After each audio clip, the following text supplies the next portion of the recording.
Kat, thank you so much. Really, really good to see you. Thank you, thank you. Yeah, good to see you too. Appreciate it. I was talking to, with you, it's always a pleasure to talk to you anyway, regardless. But I was talking to a couple other fighters, just like yourself. Last I was talking to Matt Brown, believe it or not, and we were trying to talk about the topic of camaraderie, about the fact that like athletes, no matter who you are, no matter where you are, but especially fighters, it seems to me, like when you fight anybody, it seems like there's like respect that goes beyond competitive stuff. It's like you guys are brothers and sisters, right? Yeah. Is that like how you feel when, no matter who you fought? I know you fought a lot of people, but like, is that how it always is? The way you feel when you fight somebody, or is it competitive? No, I mean, I think um the root of it, yes. Like I think you look at your opponent and think that they're there for the same reasons as you, and like you guys, are like there's I think there's a very deep um part of your spirit that makes you want to fight anyway. Like there's really no reason to have to fight other than like to your core it's what you want, and that you Yeah, you and so there's a respect there, with the intent that other people have the same view as you, but some people don't. Some people are right. out there, and they want to be jerks, and they want to, be disrespectful, and they want to say and do things that, to their advantage. They pump up themselves or they do whatever, which is fine. Everyone needs to do what they need to do because we all want to win. Yeah, But, you know, someone can make, like, you can have emotions. You can have emotions towards anyone and towards an outcome or towards your performance or towards whatever. But what's harder to come back from is losing respect, and when someone's disrespectful to you or they're mean to you in a way that like just wasn't called for or right. unnecessary, when you can agree to both be doing something extremely hard and something that takes a ton of integrity and a ton of discipline, and I guess have the short-sightedness of making it something that is less camaraderie. Like it can actually definitely seem different than that Yeah, yeah. It's people that show brotherhood you're talking about. disrespect. Yeah, I hear you. That's crazy because I look at, like, I've seen a lot of fighters, especially in early UFC, and then earlier in UFC, it was always brutal. Sometimes you look at different fights, and sometimes fighters really test each other. But then I also saw that a lot of times they really have this feeling of respect, and like you said, there's exceptions when people take it out of context and really forget that you guys are really doing something skillful. And I remember Evander Holyfield actually was the one that said, "Listen, why should I get mad about doing something skillful? I'm like an artist." And that's what Yeah. you are too. But like you said, no, I know what you mean. The reason why we're even talking with Matt and other people about that, I was trying to see, like, because you see a lot of times kids, especially in adolescence, they experience this feeling of disrespect to each other. And it seems like martial artists sometimes, especially when you go to a martial arts school, there's a lot more respect, then basically then you could see anywhere else. Now the question becomes, like, do you notice? I don't know if you teach at all or not, but I know you have your own son, obviously. So Mm-hmm. I know he's a teenager now. So the question becomes, like, his adolescence.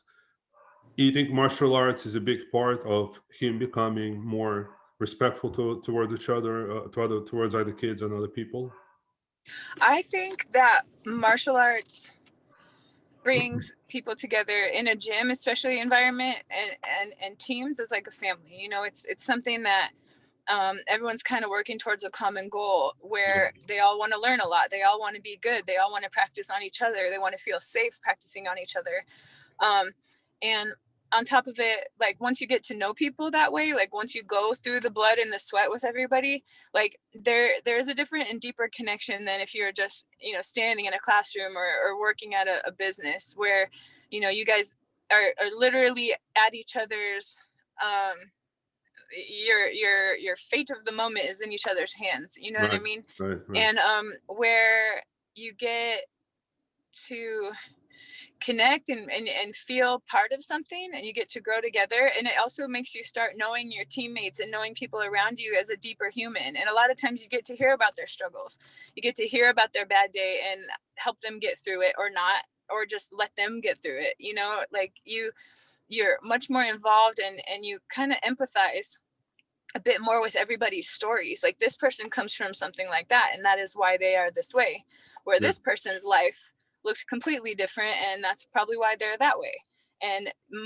But meanwhile, everyone still finds a way to equally belong in the same room, That's so you cool. know. Yeah, and I think it's like the most beautiful thing, because people don't realize about martial arts and even about MMA, right? Because like you guys, if it's a skill, it's a sport, but at the same time, you guys are all part of something larger, and you guys are part of some sort of culture that's different, and only some Yeah, people and that are. Yeah. you get to share so much information. Like, you don't know everything, and I mean, you don't even need to speak the same language, and a lot of times, to be able to bond over this stuff. You know, Which is you get to amazing. share. Yeah, you get to share information and experiences, and it's very connecting. And I say that's a good point, by the way. Like, people of different languages. I think you fought internationally too, and Hmm. you fight people. I've seen in the UFC that the lady was fighting the Chinese girl, and they hug and they embrace and everything. They don't even speak the same language, but there's that mutual respect, because, like I said, if both are professional athletes, there should be respect, and that's why we're trying to get to the root of it. I was like, a lot of kids should probably be more exposed to this side of the culture, because there's it's not just violence. There's really a great skill, and Hmm. you're part of something larger. And then maybe that's the key. Is the key is for people to be part of something larger, and Right. instead of just wasting their time and abusing each other and talking nonsense. You know what I mean? It's Mhm. crazy. Well, and I mean, there is a lot of consequence in there, which I think that is one thing that there is a lot of lacking these days, is people having to be accountable for how they act and what they say. And I mean, if you go into a jiu-jitsu gym or a Muay Thai gym, and like, you're going to be put in your place, and at some point, if you want to have good days, you're going to treat people the way you want to be treated. Right. You know, and then you get to grow together, and you get to change and build. But when there's no consequences to you taking your anger out on people, or you know not showing up for other people, or they don't feel safe with you, like Yeah. that ends up feeling very lonely. No, it's true. And when people can trust you, and they can respect you, and they, you guys can benefit to each other for all of these other purposes and reasons, like, that is where you start to feel like home.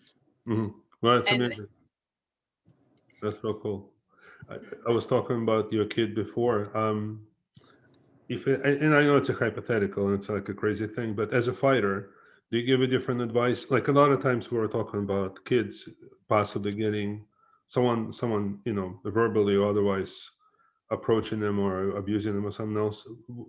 As a fighter, do you give a different advice to your son to fight back, or is it just a matter of projecting respect? Then no one will bother you. Like, I wonder how that works for a fighter.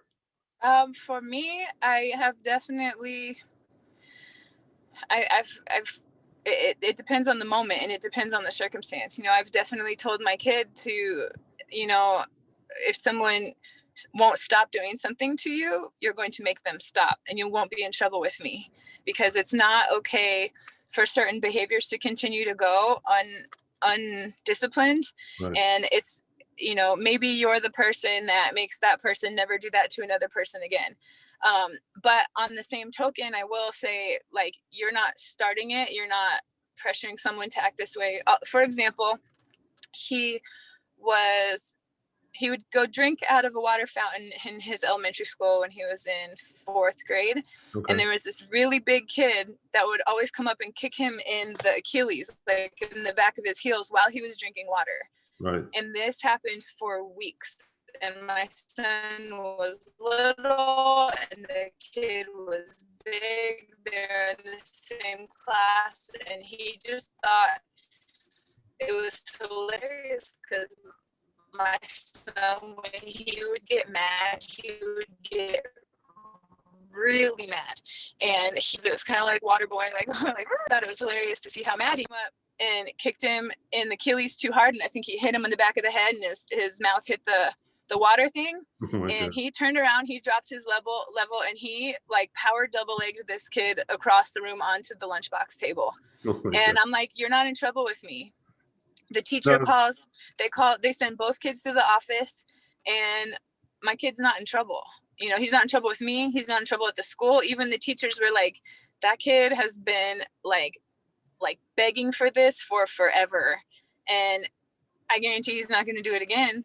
yeah, maybe like you said, maybe your son was the one who had to teach him that lesson. And Right. honestly, even though the advice is usually, especially from the teachers, will always be obviously not to fight. But I guess there's always a time in life when you sometimes, when you've tried everything else, when you tried all kinds of measures of respect, and the other person just sometimes needs to be, needs to be reminded to be respectful.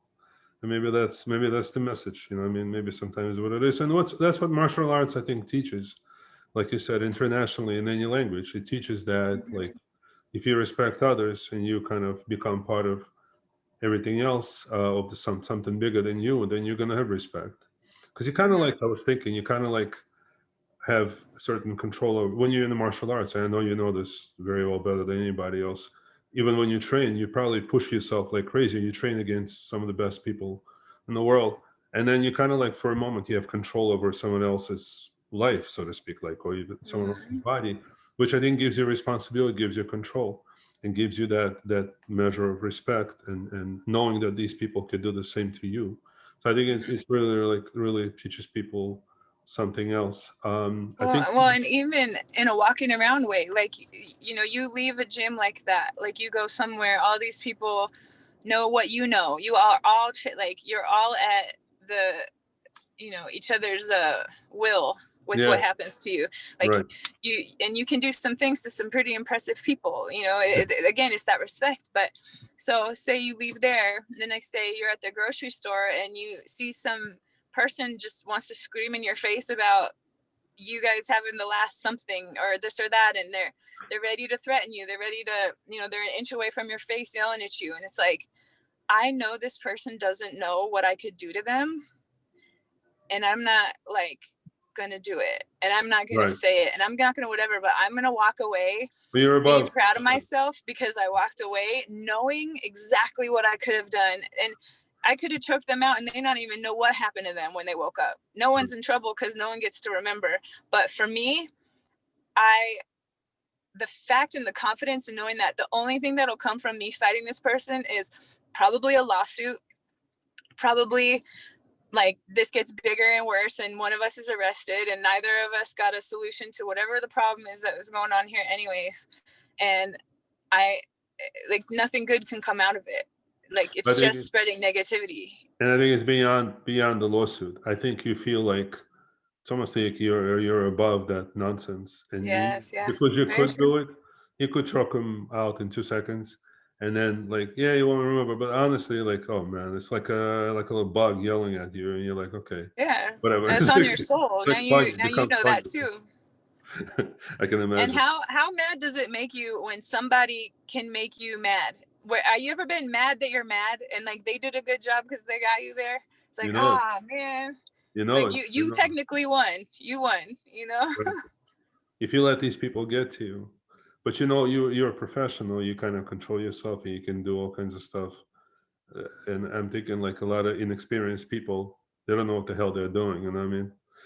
Mm-hmm. But it's different. It comes with experience. That's why I think it's important for people like you to share like these thoughts. So even if someone hears this, and if you change somebody, like one person's mindset and one person's opinion, I think it's already somewhat of a good job. You know what I mean? So anyway, Kat, thank you so much. I'm gonna stop this thing.